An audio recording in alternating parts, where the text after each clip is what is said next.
Black pastors have been strong supporters of President Obama, but their allegiance is being tested with the president's announcement that he supports same-sex marriage.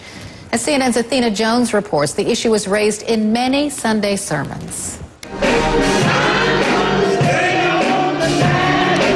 From Baltimore, I love the president, but I cannot support what he has done.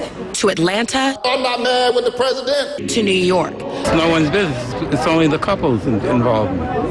So it shouldn't be a community concern. Black pastors and churchgoers tackled the topic of same-sex marriage Sunday, days after President Obama expressed his support for it.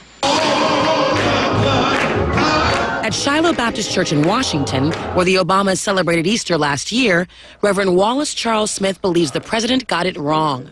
He would have preferred had he not, weighed in on the issue. But he and his congregation have been praying for President Obama every Sunday for years, and this day was no different. Well, will this hurt the African American community's support for the president in the upcoming election?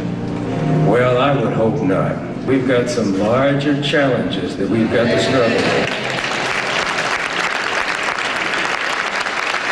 with. Daryl Wise, a Shiloh member who is gay, says the president took a courageous stand. As a black gay male, and also as a Baptist, I feel that, things, will change, and opinions will change. And the only thing I have to do is just lift it up to the Lord.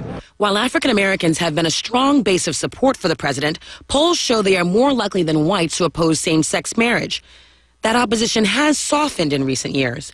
But in Baltimore, Pastor Emmett Burns is so upset he publicly withdrew his support for President Obama Sunday and says the issue will cost him the election.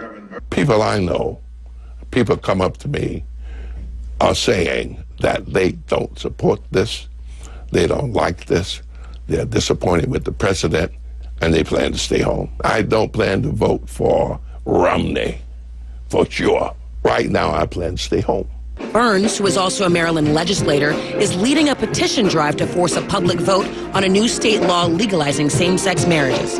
Athena Jones, CNN, Washington. Same-sex marriage split between the president and black pastors comes as the NAACP is launching a major voter registration drive. Marvin Randolph is the group's senior vice president for campaigns. Welcome. Morning. So you heard what Reverend Burns said in Baltimore. He said that African-American voters are going to stay home, not vote for the president. This could cost the president his job. Do you agree? Well, I think that what's important this election year is that we remind people about what's at stake. And whether you care about racial profiling, whether you care about women's rights, whether you care about workers' rights, the only way to affect the issues that you care about is by voting at the ballot box. And the only way to vote at the ballot box is by registering and turning out on election day. And so we have to make sure that African Americans don't stay home this year by reminding them about what is at stake. It's a difficult thing anyway. I mean, people aren't really that motivated to vote this year anyway because the economy is like, it's getting better, but it's getting better so slowly. So that may keep voters at home. Also, you've got this issue, that same-sex marriage, that may keep voters at home. And also you have a number of voter ID laws going into effect across the country, which will also make it harder for minorities to vote in the upcoming elections. Well, I think that what we have to remind people of, and what this campaign that we've launched this year, This Is My Vote, is about, is reminding people about what is at stake. And so the common misconception is that this is just about the presidential election. But on ballots across the nation, there are places where there are sheriffs and police commissioners that are appointed by mayors. There are judges that are elected and appointed. Things that matter in our community every day are decided by whether or not you vote. And the NAACP this year has launched an historic campaign to make sure that we're bringing the ability of people to turn out and vote and making it simpler for people at the polls instead of more difficult. How are you doing that? How are you convincing people?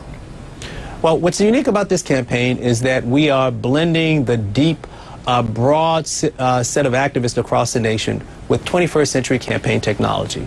And so what does that mean? That means that if you want to get information about what your voting rights are this year or what the laws are in your state, you can go to thisismyvote.org and you can find out what the rules and laws are. You can also fill out a registration form while you are on the website. If you're not internet savvy, You can just pick up the phone and dial 866-MY-VOTE-1. That's 866-MY-VOTE and the number 1, and we will send you a filled out registration form. We know that in the last presidential election cycle, black youth turned out at a record 17% higher. And so our birthday gift to over 500,000 African-American youth across the nation is that we're sending them a filled out voter registration form that all they have to do is sign and send in. We've got to make sure that our response to this coordinated attack against voting rights is a coordinated campaign that makes it simpler for people to vote. Marvin Randolph from the NAACP, thanks for joining us.